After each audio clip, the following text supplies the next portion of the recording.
마태복음 4장 12절입니다. 이 마태복음에서 오늘 이 본문 말씀은 좀 특이한 그런 위치에 있습니다. 우리가 어제 말씀 4장 1절로 11절에서는 예수님이 시험 받는 이야기였죠. 그리고 그저께 말씀 3장에서는 예수님이 세례를 받는 그런 내용이었어요. 어떤 분이 질문을 했습니다. 예수님이 왜 세례를 받았습니까? 하고 제가 설교 시간에도 몇 번 설명한 적이 있는데, 예수님의 세례든 우리들의 세례든 세례의 의미는 항상 동일시입니다. 연합이라는 의미의 동일시. 우리가 세례를 받는다는 것은 예수 그리스도와 내가 동일시되는, 연합되어져서 예수 그리스도의 죽음에 참여하고 부활에 참여하고 하나님 우편에 앉으심에 참여한, 이게 로마서 6장 3절로 11절이 하는 말씀이고, 에베소서 골로새서 세례를 설명하는 본문은 항상 그리스도와 함께 죽고 함께 살았다, 이걸 계속 강조를 하죠. 그래서 세례는 죄를 씻는 표가 아니라 그리스도와 연합된 표입니다. 연합되면은 예수의 죽음이 나의 죽음이 돼서 그것이 속죄가 되고, 예수의 부활이 나의 부활이 돼서 그것이 나에게 생명이 되죠. 생명이신 그리스도와 내가 연합했으니까 나도 생명을 얻는 거예요. 언제? 죽은 뒤가 아니라 여기서. 그게 이제 우리가 세례 받는 거예요. 예수님의 세례는 그럼 뭐냐? 예수님은 하나님이신데 이 땅에 인간의 몸을 입고 오셨어요. 그래서 세례를 왜 받았느냐? 이게 세례가 죄 씻음이라 하면은 이 상당히 문제가 있는 거예요. 그래서 세례의 정의가 바뀌어야 하는 거예요. 죄 씻음이 아닌 거예요. 연합인 거예요. 만약에 죄 씻음이라면 예수님도 그러면 씻을 죄가 있다는 이야기가 돼요. 그런데 이게 연합, 즉 동일시라고 하면은 의미가 달라지는 거죠. 하나님이 인간과 동일시 되어져서 나를 대신하고 대표해서 십자가에 죽으시게 되는 거죠. 하나님이 인간과 동일시되고 연합되어져서 우리가 걸어가야 할 길을 율법을 순종하며 걸어가신 거죠. 그래서 우리의 대표가 되신 거예요. 나를 대신하신 거예요.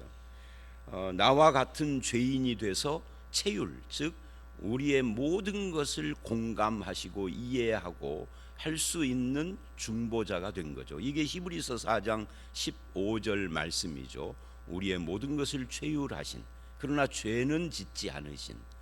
그래서 그런 예수님의 세례로 말미암아 예수님의 공생애가 시작되는 겁니다. 그러니까 3장 13절로 17절 말씀으로부터 이제 예수님은 드디어 공생애를 시작해서 공생애 첫 번째 시험 받으시고, 시험을 통과했죠. 아담은 시험에 넘어졌지만 예수님, 둘째 아담 예수님은 시험을 이기시고, 그리고 오늘 본문이에요. 이제 본격적으로 공생애를 시작을 하시게 되는 장면인 거죠. 그래서 이 본문이 독특하다 하는 거예요. 근데 예수님의 공생애는 의미가 뭐냐 하는 것을 오늘 이 본문은 천국 복음 전파라고 그 의미를 규정해요. 그래서 내일 말씀인 5장부터 7장은 바로 산상보훈인데, 산상보훈은 천국 백성 된 사람들에게 천국 백성의 삶은 뭐냐를 설파하시는 그런 내용으로 이어져 가고 있다 하는 것이 의미심장하게 돼요.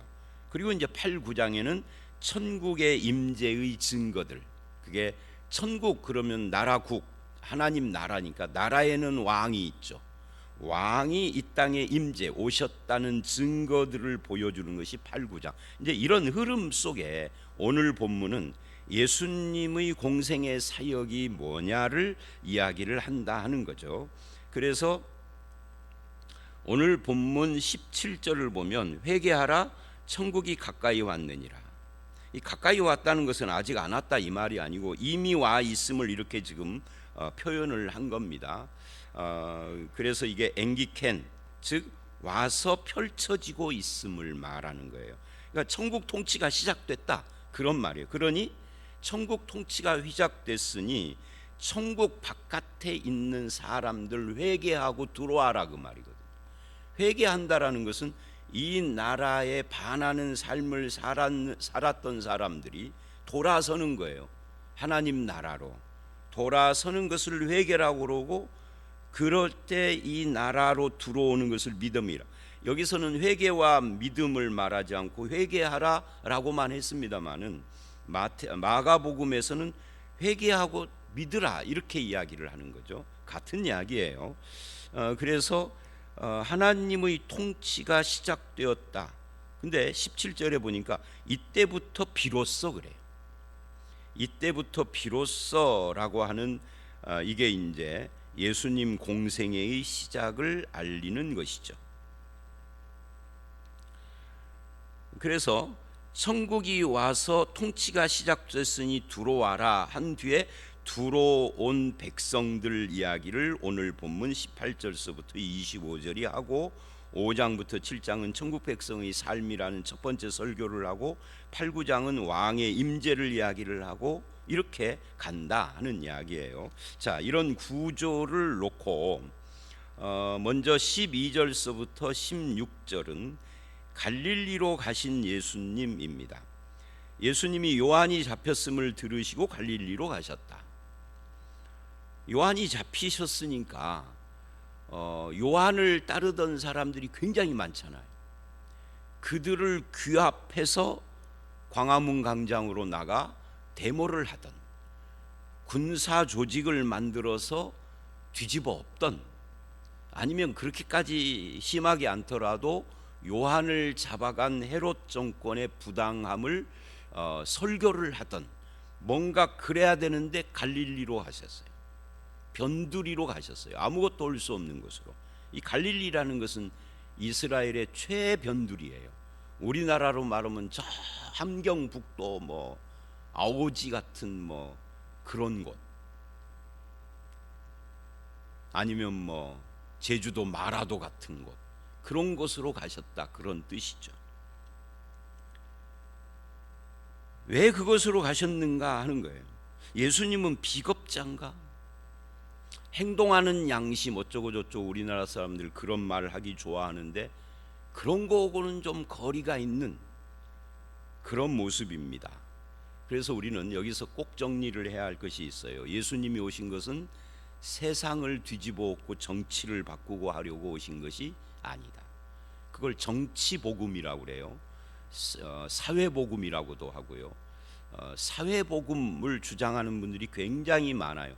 전에보다 훨씬 더 많이 늘어서, 옛날에는 자유진영에서만 그랬는데 지금은 보수진영 목회자들이나 성도들도 그런 쪽에 관심이 굉장히 많아졌어요. 옛날 독재정권 시대에는 보수 쪽 신앙인들이 그런 쪽에 관심이 없는데, 이제는 독재가 아닌데 그런 쪽에 관심이 많아진 건 조금 아이러니하기는 해요. 그러나 성경의 근본적인 정신은 사회복음으로 세상을 개혁하는 데 있는 것이 아니라 인간 개조에 있다. 인간 개조라는 표현이 사실은 안 맞는데, 인간이 거듭나고 죄 문제가 처리되고 인간이 새로워지는 것이 첫 번째인 거예요. 인간이 새로워지지 않으면 정치가 바뀌고 뭐 사회가 바뀌어도 똑같아요. 그러니까 선진국이라고 하는 유럽이나 미국을 가보면 범죄가 없냐? 한국보다 더 많아요. 그죠? 정치가 바뀌면, 국민의힘에서 민주당으로 바꾸면 세상이 천국 되느냐? 절대 그렇지 않아요. 앞으로도 영원히 그런 일은 없어요. 착각하면 안 돼요. 만약에 이걸 착각하면 성경을 부정하는 거예요. 성경은 인간은 다 죄인이라고 그랬거든요. 민주당도 죄인, 국민의힘도 죄인, 북한도 죄인, 미국도 죄인들이에요. 다 죄인들입니다. 공산주의를 해도 죄인들이 하는 것이라 절대 이상대로 되지 않아요. 민주주의, 자본주의로 가도 죄인들이 하는 것이라 절대 이론적으로 설파한 대로 되는 것이 아니에요. 교육으로 인간이 바뀌지 않아요. 그래서 필요한 것이 천국복음인 거죠. 그래서 이 천국복음, 죽어서 가는 천국복음이 아니에요. 하나님 나라 복음을 말하는 겁니다. 하나님이 통치하는, 하나님이 통치하는 나라가 이루어지려면 맨 먼저 필요한 것이 뭐냐? 회개예요. 근데 이것을, 그건 17절 이야기고, 이것을 갈릴리로부터 시작을 했다. 갈릴리로 가셨다. 개혁을 요구하지 않고, 데모를 하지 않고, 요한의 문제에 항의를 한 것이 아니라, 그래서 갈릴리로 가셨다가 갈릴리 나사렛을 떠나 그래요. 갈릴리 나사렛, 그쪽에는 잠시 머무른 겁니다. 예수님의 고향이죠. 거기서 가까운 가버나움, 또는 스불론과 납달리 지경 해변에 있는 가버나움, 이렇게 말을 했어요. 이 가버나움이 어떤 곳인가를 보여주는 겁니다. 스불론과 납달리. 이 13절로 16절은 전체가 바로 이 스불론과 납달리를 설명하는 그런 내용이에요.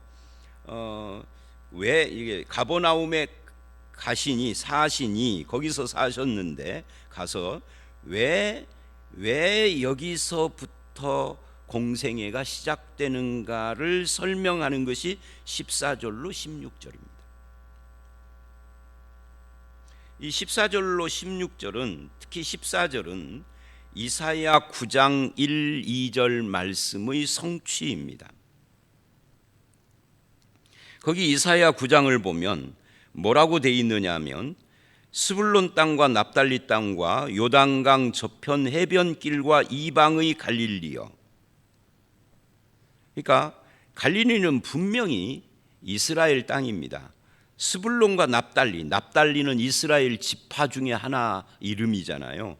그러니까 분명히 이스라엘 땅이에요. 근데 이방의 갈릴리, 이렇게 지금 표현을 했다는 거예요. 즉, 이 지역은 이스라엘의 북쪽 지역이어서 이스라엘의 중심인 유다, 예루살렘 중심의 유다에서 거리가 멀고 사마리아가 가운데 끼어 있어서 이게 이방인들하고 굉장히 접촉이 잦고, 이방인들이 많이 거주를 그쪽으로 와서 하면서 거기가 이방화 되어져 있는 거죠. 그러니까 이게 유대인인지 이방인인지 알 길이 없는, 그래서 예수님을 부정하고 싶은 사람들은 예수님이 로마 군인의 사생아다, 이런 식의 책까지 써낼 정도로, 그건 이제 말도 안 되는 이야기지만 그렇게 기독교를 부정하고 싶은 거죠. 그 정도로 이방화가 심했던 곳인데, 그게 이사야 9장에서 이미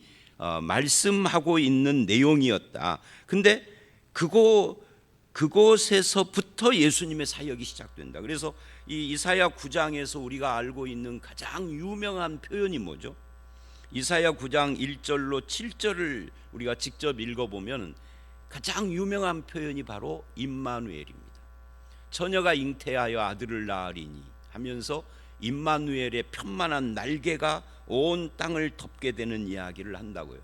그러니까 예수님 탄생 700~800년 전에 이미 예수님이 이 스불론, 납달리, 갈릴리, 이방의 갈릴리 지역에서부터 임마누엘로 임하실 것을 예언하셨던 그 말씀대로 지금 예수님의 사역이 펼쳐지고 있다. 그러니까 예수님은 앞에서 길게 이야기를 했던 이 사회의 개혁을 요구하며 데모를 하고 전쟁을 일으키고 세상을 뒤엎고 하는 데는 일도 관심이 없는, 오히려 임마누엘 사역, 하나님이 그 세례 요한을 잡아서 죽이는 이 불의한 정권 아래서 신음을 하는 이 헤롯 정권 뒤에는 로마가 있죠. 로마는 당시 세상 전체를 지배하죠. 실제로 전체는 아니지만 그 당시에 민중들이 느꼈던 세상 전체죠. 그러니까 이런 헤롯 그리고 그 배후에 로마가 통치하는 이 세상 정권 아래 신음하는 사람들을 불쌍히 여기시고 그들과 함께하러 오신 임마누엘, 이렇게 지금 이야기가 되고 있는 거죠. 함께 한다면 정권을 뒤집어 엎으십시오, 우리는 그렇게 요구하지만 하나님은 그렇게 할 뜻이 없으세요. 하나님 나라는 다른 겁니다. 세상 정권 아래 신음하는 사람도 죄인이고 그 세상 정권도 불의한 죄인이고, 양쪽은 다 죄인이에요. 구원받아야 할 죄인들이죠. 근데 하나님은 세상 정권이 아니라 그 아래 신음하는 백성들을 구원하려고 하는 거죠. 정권을 뒤집어 엎는 것이 아니라 구원하는 겁니다. 자, 그런 의미에서 이방의 갈릴리에 16절 흑암에 앉은 백성이라고 그렇게 표현을 한 겁니다. 그 불의한 세상에서 신음한다는 거죠. 흑암. 그러니까 12지파 중에 스불론이나 납달리 지파가 거주하던 이 지역이 종교나 윤리적으로 이방 영향을 가장 많이 받았기 때문에 흑암 속에 있는 것 같은 거예요. 천대도 받았고 이스라엘에게 그런 흑암의 앉은 백성에게 큰 빛이 비쳤다. 큰 빛을 보았고 이 큰 빛이 뭐겠어요? 예수 그리스도입니다. 예수 그리스도를 본 거, 사망의 땅과 그늘에 앉은 자들에게 빛이 비쳤다. 예수 그리스도가 그들에게 오셨다. 임마누엘. 이걸 빛이다 그런 거예요. 큰 빛. 예수를 보고 예수의 빛을 받고 즉 구원을 얻었다. 이게 중요한 거예요. 세상 정권은 바뀌어도 죄인이야. 그러니까 로마가 무너지고 다른 나라가 그 자리를 대신해도 결국은 죄인들이 다스리는 나라예요. 우리 역사 알잖아요. 2000년 로마가 무너졌어요. 그래서 어떻게 됐나요? 세상이 천국 됐나요? 아니요. 정권과 국가는 바뀌었는데 여전히 죄인들의 통치라 결국 그 아래 서민들은 신음하는 것이 똑같아요. 일시적으로 편안한 적이 일시적으로는 있었겠죠. 그런데 결국은 신음하는 삶은 똑같아요. 일제가 물러갔어요. 그래서 우리나라가 천국 됐나요? 아니요. 그렇지 않아요. 이승만이 물러갔어요. 그래서 우리나라가 천국 됐나요? 아니요. 그런 적이 없어요. 앞으로도 그럴 거예요. 주님 오실 때까지. 그래서 큰 빛을 보는 것이 중요하지 정권 바뀌는 것이 중요한 건 아니다. 자, 그래서 우리들의 삶의 목표도 결국은 하나님 나라 복음에 있는 것입니다. 그래서 이때부터 비로소 바로 그 큰 빛이 비추었다라는 이 말씀이 성취되기 위하여서 이때부터 비로소 뭐를 했느냐? 회개하라 천국이 가까웠다라고 천국 복음을 증거하기 시작을 했다 하는 이야기예요. 예수님의 공생의 주제입니다. 천국 복음입니다. 천국이 가까이 왔다. 이 본문에서는 복음은 빠져 있습니다만은 마가복음 1장에는 천국 복음 그래요. 근데 왜 천국 복음이냐? 하나님 나라 복음. 그러니까 복음은 단순히 구원, 죄에서 구원받는 것만이 아니라 새로운 나라의 백성 되게 하는 거죠. 하나님 나라의 통치 아래 사는 사람이 되어지는 것을 복음이다 한다라는 그런 뜻입니다. 그리고는 이제 18절로 22절을 보면 제자를 부르세요. 갈릴리 해변을 다니시다가 두 형제 베드로라는 시몬과 그 형제 안드레가 그물 던지는 것을 보시니 그들은 어부라 나를 따라오라 그랬단 말이죠.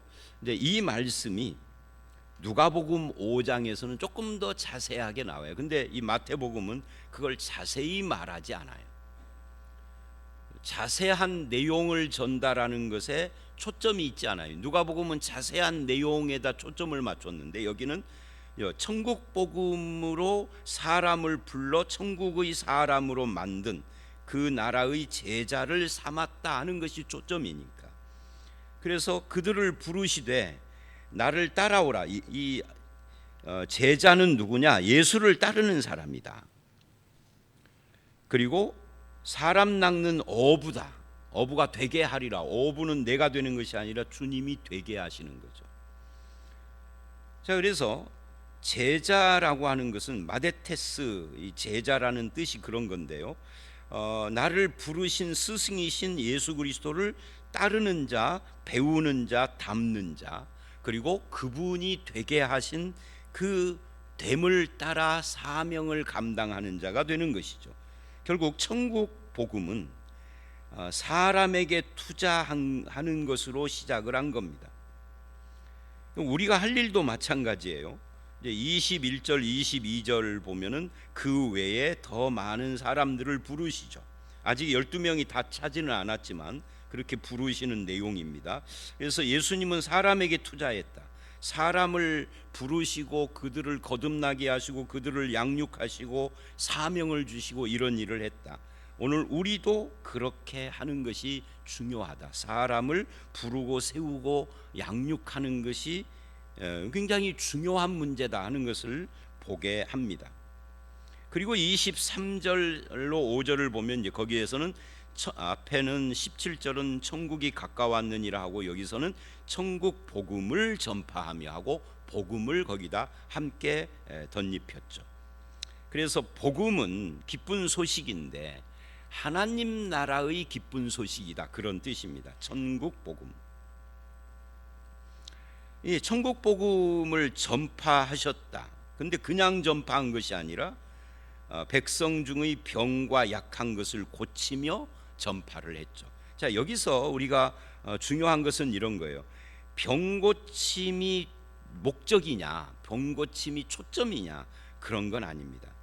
모든 병과 약한 것을 고치는 일은 그런 질병에 신음하는 사람들이 죄 가운데, 흑암 가운데 신음하는 것을 상징하는 겁니다. 그래서 그들을 불쌍히 여긴 겁니다. 치유가 목적이 아니라 하나님 나라 복음이 목적인데 거기에 치유 사역이라는 것이 덧붙여진 거죠. 뭐 말하자면 부수적인 것이죠. 특히 이 모든 병과 모든 약한 것을 고치니라고 하는 이 모든이라는 이 표현을 좀 생각해 볼 필요가 있습니다. 뒤에도 모든이라는 말이 이제 몇 번 더 등장을 이 마태복음에서 해요. 그런데 이 모든은 올, 그야말로 모든 병을 고친 건 아니에요. 예수님 시대의 모든 병자들을 다 고쳐준 일이 없어요.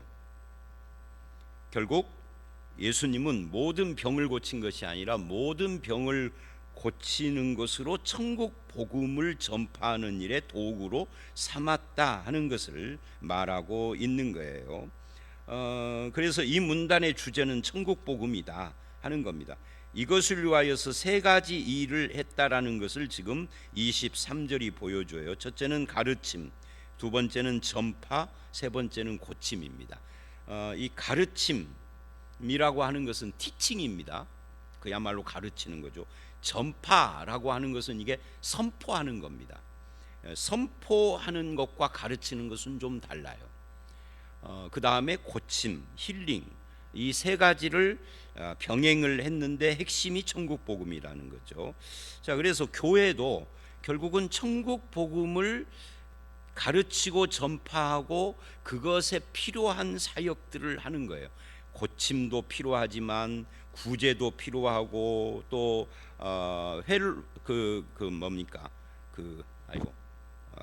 갑자기 단어가 안 떠오르는데 교제, 사귐도 필요하고 이런 모든 것들이 가르침, 고침, 구제, 사귐, 이 모든 것들의 초점은 어디에 있어요? 천국 복음을 전파하는 데 있다. 그래서 천국 복음이 교회의 핵심 사역이어야 한다 하는 것을 오늘 이 말씀을 통하여서 깨닫게 되죠. 여러분, 오늘 말씀이 여기까지인데요.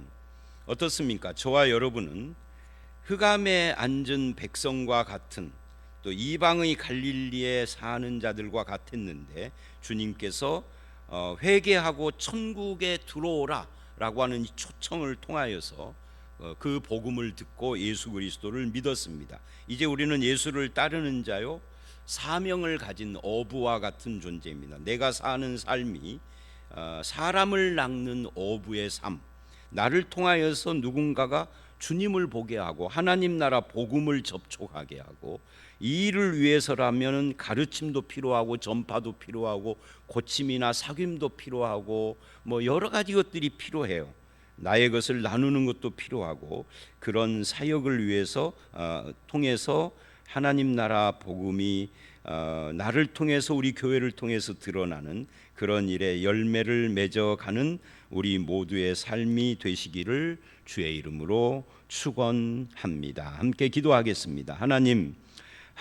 예수님께서 이 땅에서 첫 번째 이 공생애를 시작하실 때 화려한 예루살렘이나 유대 땅에서 그 당시 이스라엘의 중심지에서 시작한 것이 아니라 저 변두리 갈릴리 이방의 땅과 같고 흑암이 앉은 백성들만 사는 곳 같은 그곳에서 빛을 비춤으로 시작한 것을 봤습니다. 이 큰 빛이 예수 그리스도고 이 큰 빛이 바로 천국 복음인데 우리는 이미 이 빛을 받은 자요 간직한 자요 그 빛이신 예수를 따르는 자가 되었으니 참으로 감사합니다. 내 안에 있는 어둠을 물리치고 빛 가운데 사는 자로 삼아 주신 주님, 이제는 내 속에 있는 예수 그리스도와 천국 복음이라는 이 빛을 어두운 세상을 향하여서 비추는 일에 우리가 쓰임 받는 삶을 살게 하여 주시옵소서. 이 일을 위하여 예수를 따르는 삶 살게 하시고 예수를 배우고 닮는 삶이 되게 하시고 또 나를 통하여서 많은 사람들이 그 빛에 접촉되어지는 일에 사명자로 살아가는 저희들이 되게 해 주시옵소서. 오늘 이 하루도 이렇게 심각한 추위 가운데 있지만 몸을 움츠릴 수밖에 없는 그런 환경이지만 아버지 하나님, 나를 불러주신 주님의 그 놀라우신 기쁜 소식을 가슴에 간직한 자로서의 삶을 살아가는 데 주저함이 없도록 우리를 사용해 주실 줄 믿사옵고 예수님 이름으로 기도드렸사옵나이다. 아멘.